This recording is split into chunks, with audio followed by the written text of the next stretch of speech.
Welcome back to On the Brink. I'm Rosemary Armeo, and I have an important topic in an unusual format to bring to you today. I want to talk about Proposition 1 in New York. I would have thought that Proposition 1 was just an easy dump here in a so-called deep blue state. How could a measure, pretty straightforward, saying that all are equal under the law, regardless of race, creed, color, religion, sex, disability, or pregnancy status, how could that not pass? But that does not seem to be happening. In fact, many feel that the proposition is in some danger. First of all, the proposition is hidden on the back of the ballot this year. I'm worried that many people are not even going to see it, much less vote on it. And it is not worded in a straightforward way at all. The word abortion never appears in it, although that's one of the major thrusts of it. And because of the way it's worded, this has opened the proposition to some really ridiculous claims, and I would say outright disinformation from conservatives. Also, the proposition has attracted some really powerful enemies. That includes the Catholic Church, and locally a big mouth ex-congressman with a record of tripping up Democrats. I know you women can't say that, but I can. I worry that these enemies have been very effective in appealing to anti-women and anti-gay voters. Third, the arguments against this proposition are so much like those that Phyllis Schlafly used 30 years ago that I just want to scream in frustration that they can still possibly be working. And yet that seems to be the case. And finally, with the exception of you women from the League of Women Voters, I'll introduce you in a minute, advocates for this group don't seem to be out there as vocally and ferociously as I thought they might be. I know Planned Parenthood, a natural ally, is under the gun itself and preoccupied with reproductive rights. The ACLU, also a natural ally, is really busy trying to stop another election steal. But that is leaving the League of Women Voters to handle this. So to talk about the matter, and I will tell you up front, this is not a both sides thing. We are all, myself included, advocates of this proposition. I want you to listen to Mary Kate Owens. She's president of the Albany chapter, Tiffani Silverman, president of the Rensselaer chapter, and Linda McKenny, president of the Saratoga County chapter of the League of Women Voters. Linda, let me start with you, okay? You ready? Why is the League so upfront and center with this campaign? Well, I just want to clear up that I'm a co-president. Yes, that's right. We actually did have invites and acceptances from your co-president and from the president of the Schenectady chapter, but I just basically didn't have room around the table for you all. So the burden is on you three. Yeah. So, what I would say, it's the League of Women Voters actually was formed to educate voters. I mean, if you go back to the original 1920 Carrie Chapman Catt.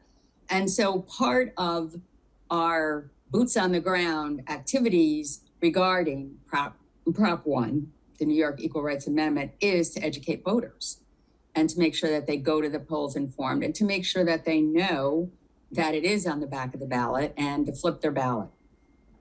And so some of the justification for us being in favor of this amendment is that it broadly prohibits discrimination on the basis of race, color, ethnicity, natural origin, disability, age, or sex, including pregnancy and pregnancy outcomes, and reproductive health care and autonomy, and sexual or sex, including pregnancy. Gender identity and gender expression. It explicitly includes language to clarify that discrimination based on a person's pregnancy or pregnancy outcome. And it also ensures comprehensive and inclusive equal protections that will guard against attacks on our rights from the federal government or federal judges, including threats to the legal equality of LGBTQ plus one people. I know that's a lot. But basically, the League believes that we all should be protected equally under the law and have equal rights under the law. And Mary Kay, why doesn't the proposition just state that outright? The language is extremely convoluted. I know that the league at one point was leading an appeal, I guess, to the Board of Elections to simplify it. This is written, I believe, at the sophomore high school level, and most ballot initiatives are written at a middle school level. Yet this is very convoluted.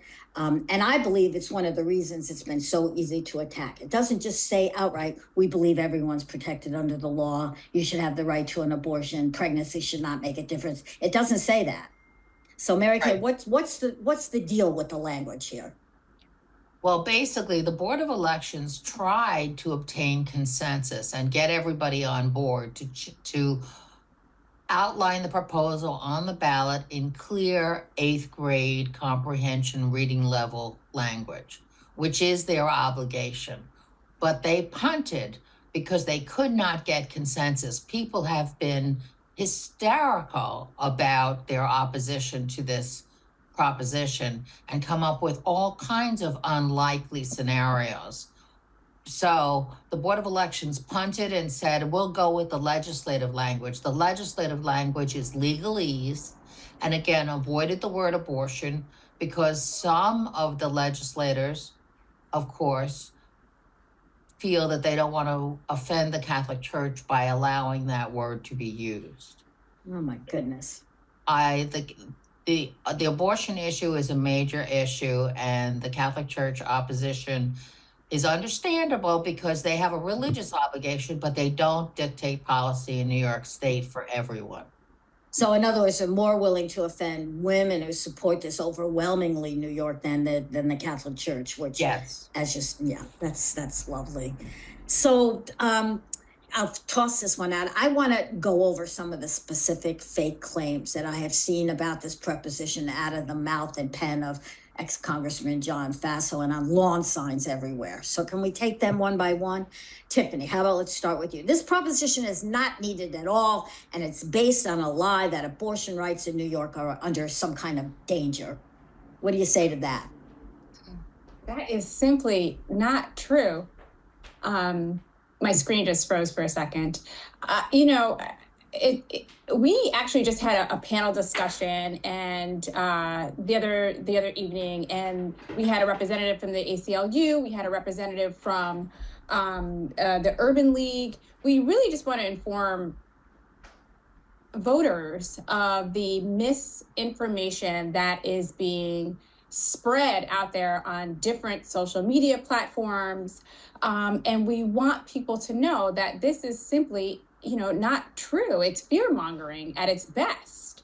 Mm-hmm. And we just want people to know that although there are federal laws in place to protect people at the state level, they're not in place. And so this is what Prop 1 is going to do. It's going to put those same practices and protections in place for New York State voters and for New York State people.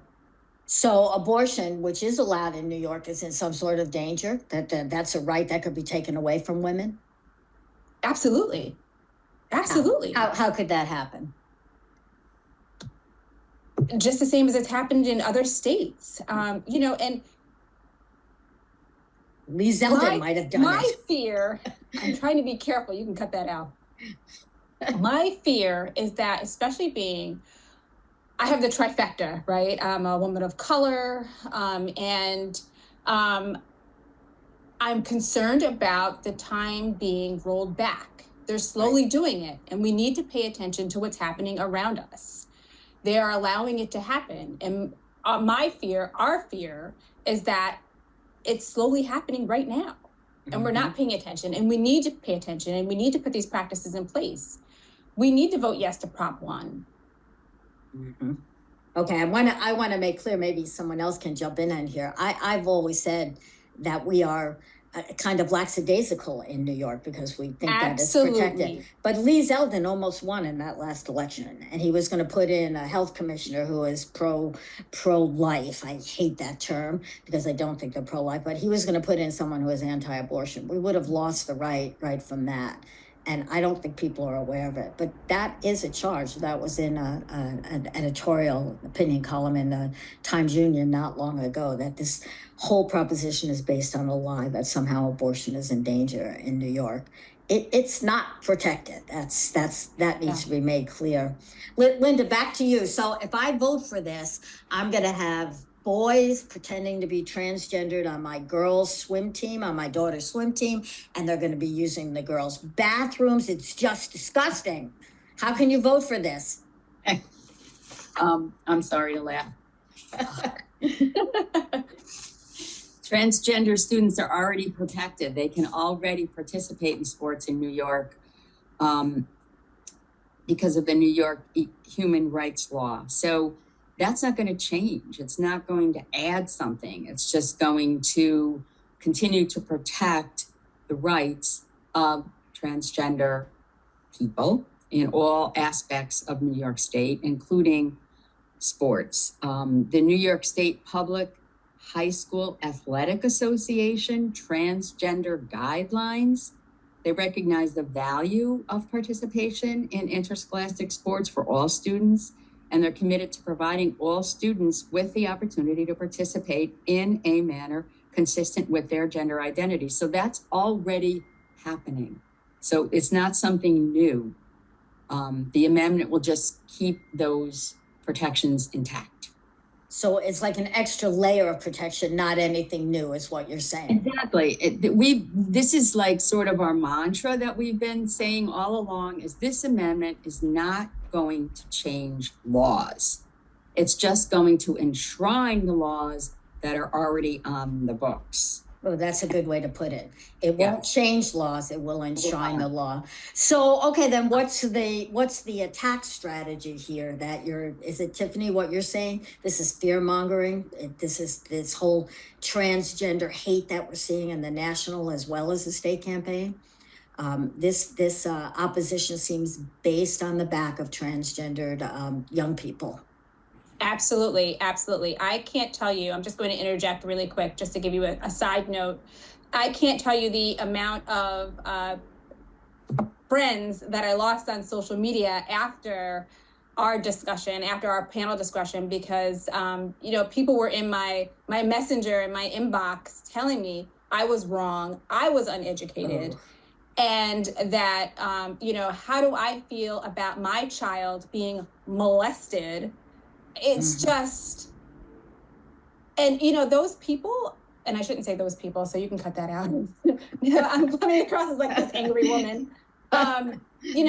Those voters, you simply cannot change how they think and how they feel, especially if they're, in my inbox and in my messenger, telling me that my child is in danger, that my children are in danger. That's simply not true. I think my personal opinion, and this is just Tiffani speaking, that if my child is in danger, my children are in danger from people like that, from that perspective, from that point of view, from that form of thinking. You are listening to 3 presidents of local chapters of the League of Women Voters. They're all in agreement that Proposition 1 is something that we should be passing, despite really heated, spirited opposition. I want to go to Albany President Mary Kate Owens. I have a complicated one for you, Mary Kate, and that is the issue of age discrimination. This would not be allowed, age discrimination, if Proposition 1 passes. So opponents are saying, well, that means your daughter could get an abortion without having to tell you. Your daughter could be allowed to drink. Your daughter could do anything she wanted just as an adult. Otherwise, it would be discrimination under the law. What do you say to that? Well, it's true that if your daughter is a minor and is pregnant, married, or a parent, emancipated, in jail, or homeless, they can go ahead and get an abortion right now under New York state law without the consent of their parent. We don't know the homes that everyone comes from. Parents who are concerned and involved in their children's lives are horrified at the thought the state would take over. The state doesn't have the resources or the opportunity to take over parental duties for everybody. The state serves to protect children whose parents aren't protecting them. And that's the law. And now we're going to codify it in the Constitution. And age is a double-barreled term. It's not just talking about minors, it's talking about people like me. I turned 71 this week. Age Happy is birthday. Thank you. Thank you. And age is an important issue, and discrimination by the state against people of certain ages is being protected against with Prop 1. I think that that's a valid thing to do. So how about you don't see if Proposition 1 passes, we're going to have all kinds of underage drinking, young people under the age of 18 demanding the right to vote, because isn't that, why is there a restriction on age? You don't see that happening? Is that one of those ridiculous outcomes that critics are painting? I'm afraid I think that is absolutely tapping into anger and hatred and divisiveness. The people who are opposed to abortion have taken these red flags and waved them in hopes of getting people to oppose Prop 1. But the reality is Prop 1 simply takes the laws as they exist and enshrines them in the Constitution, as Linda said. Mm-hmm. Well, I have to admit, Linda, I'm going to address this question to you, that I don't understand this connection, but there's opponents are somehow linking immigration and our problems with immigration policy with Proposition 1. Are you aware of that? Can you explain that to us and why you think it may be true or false? Well, actually, I'm not fully up to speed on the issue of immigration. I know it's being tossed out there. Right. As another, the people who are not in favor of this amendment are looking at all the possible ways they can tap into fears that people might have about any topic. And immigration is a hot topic right now. So that's like, throw that out there, say that there's going to be an issue, say that people who are immigrants are going to be allowed more privileges than a citizen currently. It's just not true. I mean, I have looked at the criticism and then reread the proposition, and I don't see it, and yet it's a connection that's being made. So it does feel like just fear mongering. I go back to Tiffany's term on this. I think it's really important. If I read something or if I see a sign that says, "Wow, that just." Oh my goodness, that seems strange, or that seems, I don't know, like, go out and do the research and look in different places. Don't look for justification for whatever that is. Look at an opposing view and then make a decision based on that, instead of just looking for something that reinforces the mis or disinformation that you're reading somewhere. That to me is really important as a voter. So I just wanted to piggyback off of that statement, Linda, and just say that you're listening to Tiffani Silverman, by the way. We're four women. I don't know if our listeners can distinguish. Tiffani is the president of the League of Women Voters. She's one of three area chapter presidents that we have speaking today on Proposition 1. Go ahead. Thank you, Rosemary.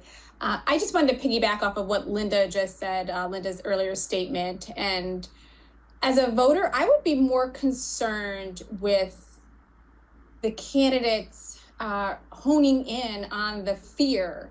Let's hear more about you. Let's hear more about you as a candidate. Let's hear more about your policies. Let's hear about your stance. Let's hear where you stand. Let me vote for you and not vote for, the fear that you're trying to implode on people. That's my concern. I try to look between the lines, and I think it's important to let voters know that they should be looking on the Vote 411 and doing their proper due diligence and research, and just to see, what the policies are and who you're voting for, who you're really voting for. Let's not get hung up on all the fear. Okay, you are listening again to On the Brink, and we're talking today about Proposition 1. We're going to take a slight break here because I need to tell you about some of my lovely sponsors. One of them is Embellish Boutique. This is a super stylish and yet somehow amazingly affordable shop in Latham that is filled with cool jewelry and clothing that makes even me look pretty good. That's a stretch. I get actual compliments on sunglasses and these flowing little tunics that I love from the shop. And my cousin owns it, full disclosure, so I should really know what I'm talking about. That's Embellish Boutique in Latham. Nature Logs is another cherished sponsor of this program. It's run by writers and photographers, a husband-wife duo, Scott and Denise Stoner. Nature Log offers prints, photos, lectures, and the sheer magic that this couple has found and captured in eclipses and dragonflies, everything in between. The site is naturelogs.com. Naturelogs is Naturelogues. See, it's the English kind of spelling. That's why I spelled it out for you. And finally, speaking of beautiful spots in nature, I have to reacquaint you with our sponsor, Karen's Place. This is a guest house, a business and event venue. It's set in beautiful rural Bennington, Vermont, and it could not be more beautiful than it is right now with all the fall colors ablaze. The hot tub is hot. The hiking trails are just so inviting, filled with leaves. You can find Karen's, that's spelled Karins. You can find Karen's through Airbnb or on VRBO. Thank you. Now let's get back to talking about Proposition 1, an extremely important measure that's on the ballot, although you can hardly find it. Are you worried about that, Mary Kate, president of the Albany chapter of the League of Women Voters? Are voters going to just skip over this? No, because the Board of Elections have instructed their poll workers to advise voters to look at the back of the ballot. In addition, we have league volunteers all over all 3 and 4 counties standing out at tables saying, register now, and please tell us what your plan is for Prop 1. Uh-huh. So you've been working on this too as a strategy to get people to pay attention to it. We're saying flip your ballot to everybody to make sure that they look and that they're prepared before they get into the ballot box, because you are absolutely correct, Rosemary. It's not as clear language as we would have liked. No, So people can't get in the ballot box and make their decision. Yeah, although the league in Saratoga County, Linda, you know about this, has these great T-shirts that we bought. I have one, and the ballot proposition is written on the back of it. And I've had men stop me in shopping lines saying, "What's that all about?" And it makes sense when you just read it. I again am flummoxed that this has turned into something controversial. I'm not quite sure how that happened, why it became such a target for, I don't know, misogyny or anti-abortion. Do you have any theories about how this went so awry? Linda, I address this to Okay, thank you. No, honestly, I don't. I mean, I can understand that the disinformation that whoever is putting it out there, whatever reason they choose to do that, I don't really fully understand that, unless perhaps that comes from some deep-seated fear on the part of those people. But what's happening is that disinformation is tapping into, as we've mentioned, the fears of other people. Mm-hmm. And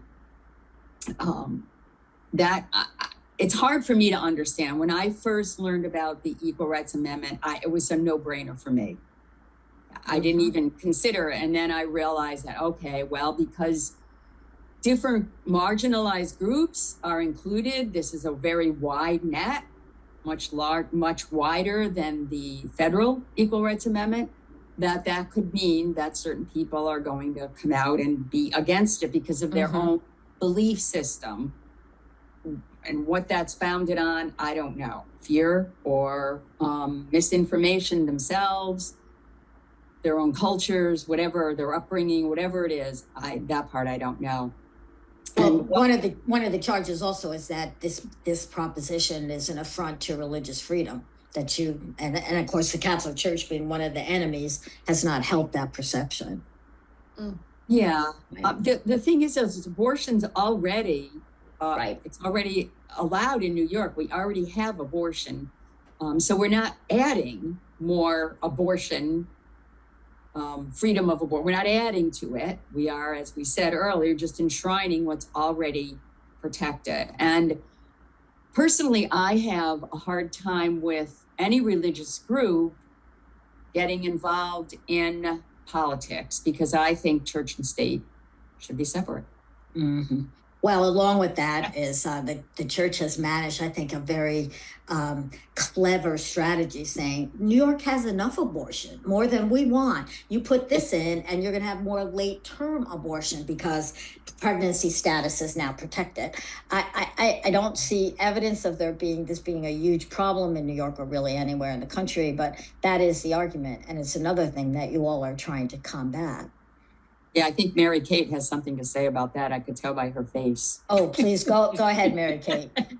Well, one of the things that no one has really addressed is I'm older of this group, and I was hired at a day and age when people would say to me, "Are you going to get pregnant?" Yep. And pregnancy status covers a wide range of things, and they can no longer ask you that. But that should be in the Constitution, as far as I'm concerned, a protection against discrimination on hiring because of pregnancy status. Yeah. I remember those days as well.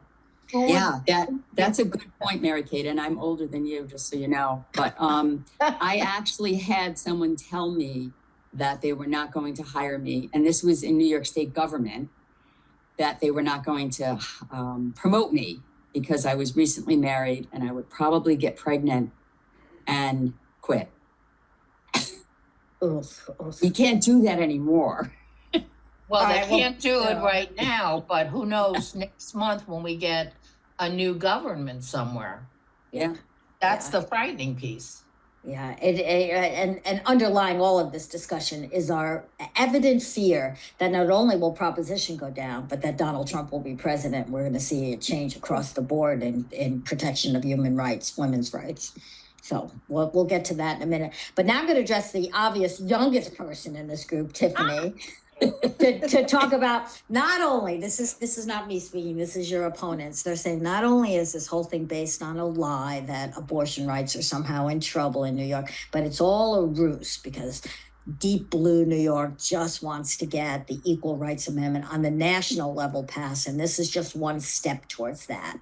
And just like 30 years ago, it's not needed. Women are already fully protected. You don't need this, little girls. Go back and sit down. What do you say to that?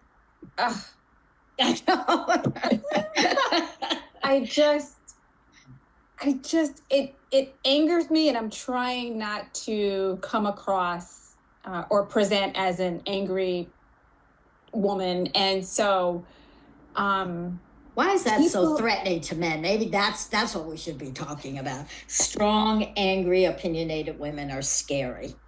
You know, I just don't know. I just don't understand all of it. And if people, I'll go back and say, if they educated themselves, you know, we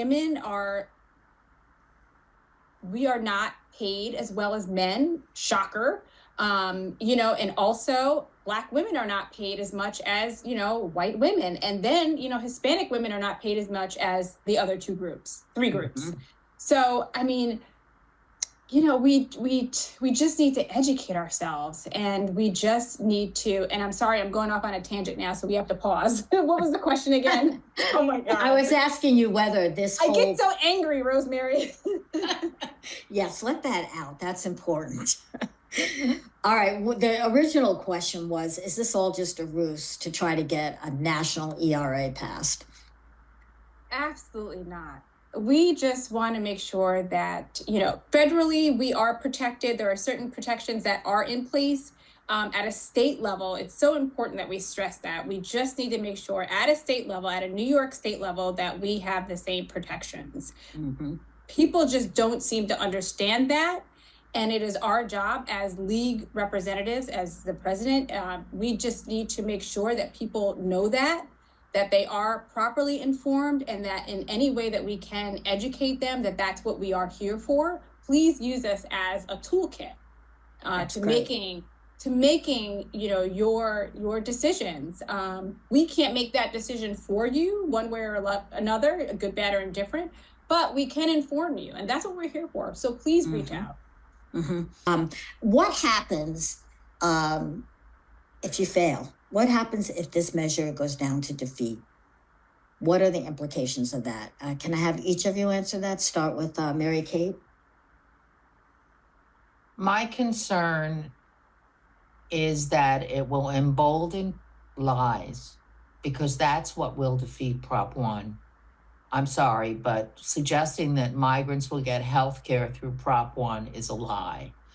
And I feel we're encouraging people to take a tack of lying to the populace and the voters simply to defeat what they don't like. So I'm appalled at the threat. Okay. Linda, how about you? I don't even like to think about the fact that it won't be passed, but my concern is that someone could come into office and take away rights that are already in protections that are already there in the laws. I mean, it can happen. We saw it happen federally with Roe versus Wade being taken away. So that would be my concern, is that vulnerable, marginalized groups would lose some of the protections that they already have because of whoever comes into office. And Tiffani? So I'm going to put a positive spin on this. And how unlike you. And I'm going to say, yes, I'm putting my anger. And I'm going to say, we will try again in 3 years. Or do it again. Explain that 3 years. Why aren't you going to try again as soon as it's over? You cannot, right? The measure cannot come back on right away. You said we're going to try again in 3 years, but I want you to explain that. That's correct. We have to wait 3 years. Oh, you want me to explain it? Yeah, I don't think everyone is aware of that. I mean, Hillary Clinton's idea was always, if we lose, we just keep fighting. But I think under the law, if this ballot measure fails, it cannot be brought back up again in 3 years. Am I wrong about that? I want to give you like a concise and more of a legal reason. So can we come back to that? Is that okay? Sure, that's okay. That is fine. We're going to take another break. You've been listening to 3 local chapter presidents of the League of Women Voters. They have been working very hard, and their members have, to get the Proposition 1 in New York State passed. It's called the Equal Rights Amendment for the state, not the federal government. We'll be back in a minute. I hope that you all listened in on our recent podcast, On the Brink, of Pasta and Politics. If you didn't, if you missed that one, I'm reassigning it to you like a professor to go back and listen again. But I promise you it will not feel like homework. You're going to meet in this episode Rick Orlando. That's if you haven't already heard about him or from him. Our local radio shows are online. Rick is everywhere. He is renowned in the Hudson Valley as an innovative chef and restaurant owner and an activist for fresh and healthy foods. But he also has this whole other career going on. He is a master tour guide. He takes small groups of under 20 on curated routes through Italy, especially Sicily, where you meet real people, farmers, cooks, chefs, people in the market. You meet them, as well as you also hit all the tourist spots. And I got to tell you, I have done all kinds of travel over the years. It's a passion. Luxury cruises. I've moved outright and lived in foreign countries. I have rarely eaten so well, learned so much, or laughed so hard as I did on a Rick Orlando tour. So my advice, I urge you to start saving and find out more at rickorlando.com. That's R-I-C, no K, O-R-L-A-N-D-O.com. Thank you. You know, here's a question I probably already should know the answer to, but I'm realizing as we speak that I don't, which is, who recognized the need for Proposition 1 in the first place? Who thought that we have to enshrine this or we could lose it all? I want to know where that idea began, and I don't know. Do any of you? I think you have an idea, Mary Kate. I believe that it was Liz Kruger on the Judiciary Committee who brought this to the New York State Senate and promoted it. She's a liberal, passionate defender of women and rights. Mm-hmm. And of course, Governor Hochul is strongly supporting it as well now. Are you satisfied with support that you've gotten from Governor Hochul and from the state Democrats organization in New York?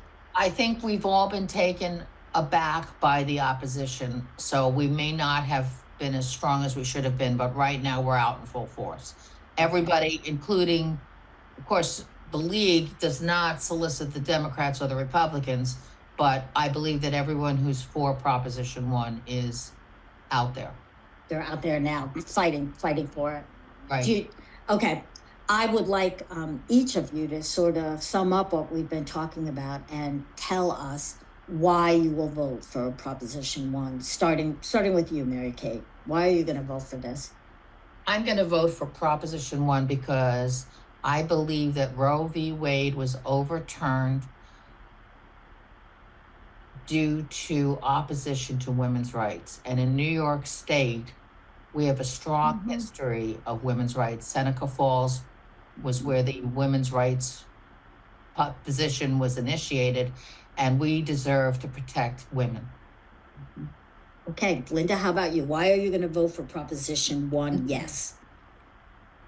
I am definitely going to vote yes. And in addition to what Mary Kate was saying, protecting women's rights, as I mentioned earlier, I mean, I've grown up in a generation where we didn't have rights. I mean, I remember when I couldn't have my own checking account. So I think that that's important, but I also feel it's very important to protect other marginalized groups. And also as an aging citizen, I want protections for myself as I age. And I also want to see other people who are vulnerable. I'm a big advocate of protection for people who are vulnerable. And that's why I would definitely vote in favor of this. And Tiffany, how about you? I assume you're a yes vote as well. I am. So I'm going to make sure that I vote, and I'm going to make sure that I tell as many people as I can possibly, give them the pros and cons, and also just let them know that we have to protect ourselves. We have to protect ourselves because no one else is going to do that for us. We're seeing that right now. So we have to make sure that we get out, we vote, and we have to vote yes. I'm fearful of my daughter not being able to have an abortion. That's real. And people need to know that. People really need to educate themselves. And I don't want her to have to go out of state to have an abortion. I want her to be able to have those same protections that I have had. Mm-hmm. And it's too bad that we're seeing that. We're rolling back time. I also am a yes vote, and that's because I've lived in places where women have no rights, which is where we appear to be headed. And it is not great. It's not making any country great again to roll back the rights of women. We do not need protection. We need to fight together for actual laws that are in our favor. And I just think this is such an easy measure. It's not sweeping. It does not threaten anyone. It just reinforces what's there. I just can't think of a good reason to vote against this. That's really true. And finally, let's sum this all up. I want you to tell me again what you think will happen if this goes down, if this is defeated. So start, Mary Kay. What do you think? I think that many people will feel abandoned by their voters. People who are transgendered, people who are older, people who are disabled will say, where's my protection? Is it only white men that get the protection? Don't I deserve protection? So we'll see. Linda? Yes, I have daughters, I have granddaughters, and I want them to have the same rights that I've been able to enjoy. And as I mentioned earlier, other marginalized groups, I'm afraid for them. I'm afraid that people can come into power with agendas and take away protections that people already have. And that's what troubles me the most about this amendment not being passed. Mm-hmm. And Tiffany? Absolutely, I agree. We really have to vote yes, and we are voting yes to make sure that our rights are in place and that we will continue to live as we do. Next year, 2 years, 3 years, whatever the time frame may be that someone else is elected into office. We need to make sure that we pass down what we have to other generations. It's always interesting to look at the history of women's suffrage in this country, which was not won easily or in a short period of time. It took 100 years. So I think Hillary Clinton, who knows loss better than any of us, always had this great optimism. I don't know how she did it. Must have been acting. This optimistic outlook that okay, well, we might lose this one, but we're not going to lose in the end. May happen after we're all gone. I traditionally end my podcast with a toast, and I want to propose one today. I don't have my glass handy. I've got to reach for it over here. A toast to women activists, to women who have learned that we get ahead when we stick together and recognize what we all need and fight for that together. So with that, I want to thank you 3 women very much for your service. This is Mary Kate Owens and Tracy Silverman and Linda McKenny. Tiffani Silverman. Oh, sorry. I blew that. Darn, what did I say? Okay. And with that, I would like to thank you 3 women for your service. That's Mary Kate Owens and Tiffani Silverman and Linda McKenny, presidents of the local chapters of the League of Women Voters. Thank you for being with us today. Thank you. You're welcome. Thank you. Thank you. And vote yes.